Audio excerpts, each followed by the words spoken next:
Obradovtsi Monastery, or the Monastery of Saint Mina, is a very special place because it is associated with a lot of miracles.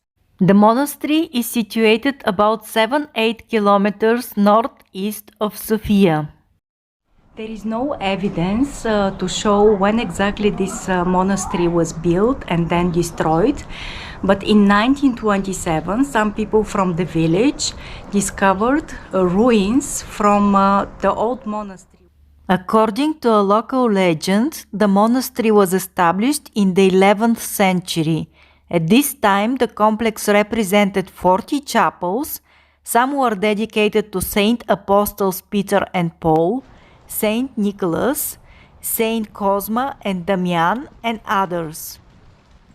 The monastery buildings and properties were destroyed by the crusades and later on by the Ottoman conquests. The monastery was rebuilt between 1942 and 1947.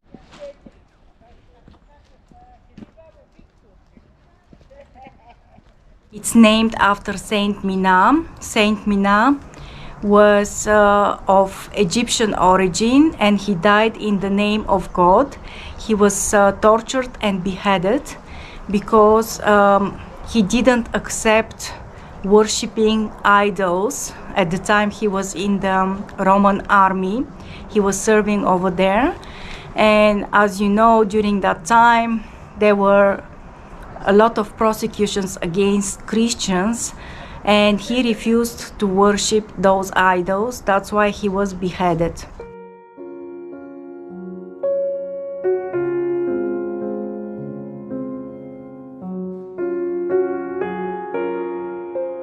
This monastery is very special, and what makes it special is an icon of Saint Mina, which is associated with a lot of miracles.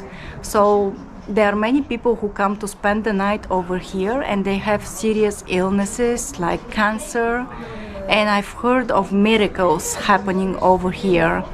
But Saint Mina is not only protector for those who are sick, he's a protector of the children, of the lonely people, of families in general. So that's why people who are looking for their soulmate also come here to have a prayer. Some people come for fertility prayers. I have a friend who tried to conceive for years, and her dream came true after coming a couple of times to the monastery. I also know a few people who found their soulmate and got married within a few months after visiting. The most striking example is of a friend who was in a long-distance relationship, but it was shortly after she met the guy. We went together to the monastery, and believe it or not, within 3 months she was already pregnant and married.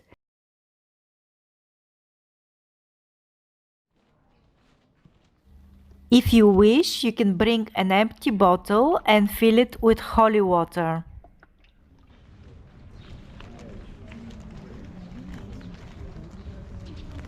I personally brought a small flower because when you come to pray for love, you have to bring something like a tiara with flowers, the kind of thing that you wear at weddings. And I brought just a small tiny flower that I left over there, and I would love to have somebody who is on the same wave as me, basically. But if I don't find this person, I'm perfectly okay to stay alone. But I left this flower, and I will let you know if there is any development.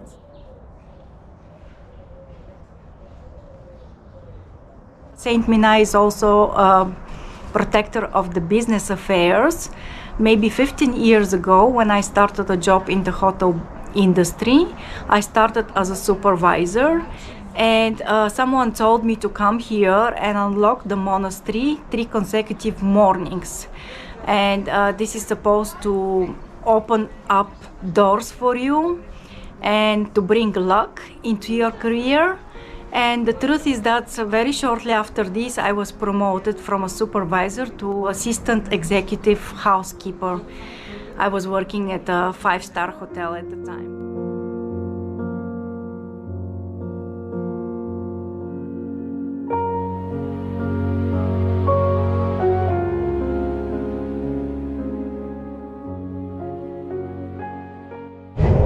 It's definitely worth to visit, especially if you have faith and if you believe in miracles.